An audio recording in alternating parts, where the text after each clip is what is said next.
di balik hukuman mati Irjen Pol Teddy. Mantan Kapolda Sumatera Barat Irjen Pol Teddy Minahasa dituntut hukuman mati oleh Jaksa Penuntut Umum pada Maret lalu. Namun salah satu pengacaranya yaitu Anthony Jono mengungkapkan fakta baru bahwa penetapan tersangka Irjen Teddy itu terdapat kejanggalan yang berujung dugaan bahwa Teddy terkena jebakan. Kami dan Pak Teddy sama sekali tidak terkejut, Pak. Oh, tidak terkejut ya? Kita itu bahkan begitu perkara P21, kita sudah dapat informasi beliau itu akan dituntut mati. Anthony juga mengaku tak terkejut dengan tuntutan mati yang dilayangkan kepada Teddy. Sebab jauh sebelum sidang dimulai, dirinya dan tim sudah mendengar kabar bahwa hanya ada dua opsi untuk Irjen Teddy yang saat itu baru ditangkap. Percakapan chat WA yang berasal dari hasil ekstraksi handphone milik tersangka lain. Jadi bukan handphone milik saya yang mulia. Handphone milik saya tidak pernah ditampilkan yang mulia. Namun, bukti percakapan chat WA diperoleh dengan cara yang melanggar ketentuan pasal 6 Undang-Undang ITE, di mana tidak dilakukan proses uji digital forensik sesuai dengan SOP yang benar, yang menghasilkan alat bukti surat berupa hasil uji laboratorium digital forensik yang utuh dan tidak terpotong-potong. Bahkan kesaksian ahli digital forensik dari Polda Metro Jaya di sidang pengadilan ini menyebutkan bahwa alasan memotong-motong hasil uji digital forensik adalah karena hasil koordinasi dengan penyidik dan berdasarkan laporan kemajuan atau LAPJU. Ini artinya bahwa konstruksi berpikir ahli digital forensik dan petugas laboratorium forensik adalah sesuai dengan dalam tanda kutip pesanan. Karena seharusnya hasil laboratorium forensik disajikan secara utuh, kemudian penyidik yang berwenang mengambil sampling percakapan yang diperlukan. Tetapi yang terjadi justru sebaliknya. Jadi sejak laboratorium sudah dipotong-potong sesuai dengan pesanan penyidik. Kami dan Pak Teddy sama sekali tidak terkejut, Pak. Oh, tidak terkejut ya? Kita itu bahkan begitu perkara P21, kita sudah dapat informasi beliau itu akan dituntut mati. Anthony juga mengaku tak terkejut dengan tuntutan mati yang dilayangkan kepada Teddy. Sebab jauh sebelum sidang dimulai, dirinya dan tim sudah mendengar kabar bahwa hanya ada dua opsi untuk Irjen Teddy yang saat itu baru ditangkap, yaitu mengaku atau dihukum mati. Dan benar saja ketika di persidangan dirinya dituntut hukuman mati seperti kabar yang tersiar sebelumnya. Lalu benarkah tuntutan hukuman mati Irjen Teddy adalah pesanan? Anthony selaku pengacara membeberkan beberapa kejanggalan. 1. Penetapan tersangka hanya berdasarkan dua saksi yang juga menjadi terdakwa, yaitu Linda dan AKBP Doni Alexander, mantan Kapolres Bukit Tinggi. 2. Barang bukti untuk menjerat Teddy itu belum ada, tapi dirinya sudah ditetapkan tersangka. 3. Bukti forensik handphone milik dua saksi baru keluar pada 26 Oktober, padahal Teddy Minahasa ditetapkan tersangka pada 14 Oktober. Ini yang membuat pengacara Teddy Minahasa menduga ada bukti rekayasa demi menjatuhkan Jenderal Teddy.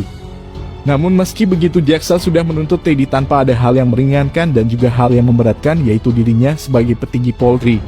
Teddy dituntut jaksa karena memperjualbelikan barang haram yang disita polisi dan meminta bawahannya AKBP Don menjual ke Mami Linda di Jakarta. Namun kronologi ini juga dinilai janggal oleh pakar forensik Reza Indigiri. Menurut Reza, dari rangkaian fakta persidangan, ia menyoroti selisih barang bukti. Padahal menurutnya dalam psikologi forensik, informasi yang bermutu baik haruslah lengkap dan akurat. Total berat sabu yang diamankan adalah 47,7 kg. Yang dilaporkan DP adalah 40 kg. Berarti ada selisih 7,7 kg. Di Jakarta, sabu yang dijual ke Linda adalah 3,3 kg. Dengan berandai-andai bahwa sabu 3,3 kg itu berasal dari 7,7 kg sabu yang tidak dilaporkan, berarti masih ada 4,4 kg sabu. Pertanyaannya, di manakah keberadaan 4,4 kg sabu itu? Ucap Reza pada Rabu 19 Maret 2023. Tuntutan mati juga dinilai Hotman Paris sebagai kuasa hukum berlebihan, sebab Irjen Teddy bukan pemilik barang bukti apalagi bandar, dan ia juga bukan residivis. Hal itu juga tertuang dalam pledoi yang disampaikan Teddy Minahasa berjudul Sebuah Industri Hukum dan Konspirasi. Subpoin C, rilis hasil tes laboratorium atas urin, darah, dan rambut.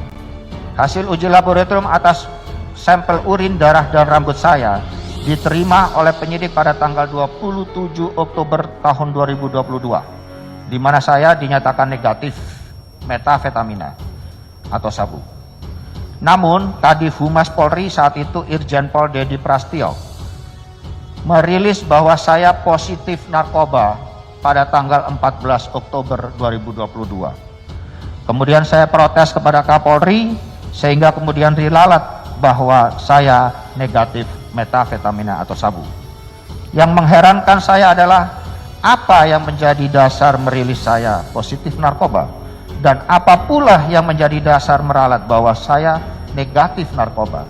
Padahal hasil uji laboratorium atas sampel darah, rambut, dan urin saya itu dikeluarkan oleh laboratorium forensik pada tanggal 27 Oktober 2022. Ini sungguh telah berdampak membentuk image publik bahwa saya adalah benar-benar pengedar sabu dan hal ini telah meruntuhkan martabat saya yang mulia. Subpoin B, keterangan saksi penyidik. Mohon izin majelis yang mulia, dalam persidangan hari Senin tanggal 13 Februari 2023 dihadirkan 3 orang saksi penyidik, yaitu AKP Trihamdani, Ibda Barutrisno, Bribka James Yaniapar tidak hadir. Kedua saksi penyidik yang dihadirkan di persidangan menyatakan beberapa hal yang menjadi fakta persidangan, yakni 1. Saksi mengaku tidak pernah menangkap saya karena posisi saksi waktu itu berada di kantin. Kedua, saksi menyatakan bahwa proses penyidikan tidak objektif karena hanya berdasarkan pada hasil laboratorium digital forensik sebelum tanggal 24 September 2022.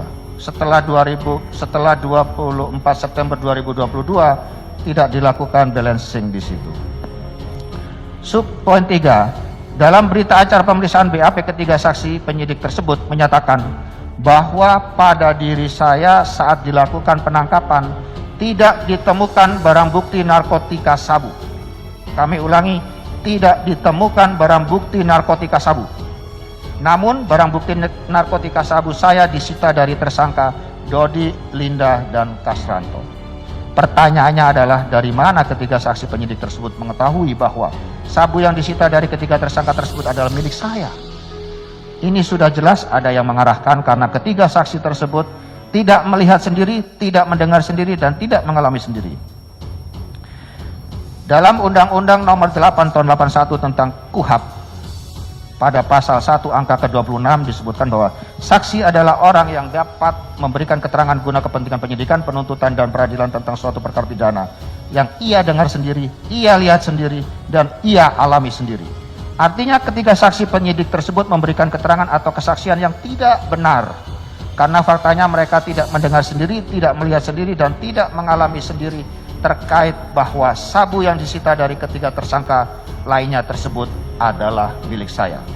Keterangan ketiga saksi ini sama dan selaras dengan keterangan ke-6 tersangka lainnya yang semuanya mengatakan bahwa sabu tersebut adalah milik Teddy Minahasa pada berita acara pemeriksaan tambahan di bulan November 2022. Ini adalah salah satu bukti nyata dari konspirasi dan rekayasa terhadap diri saya.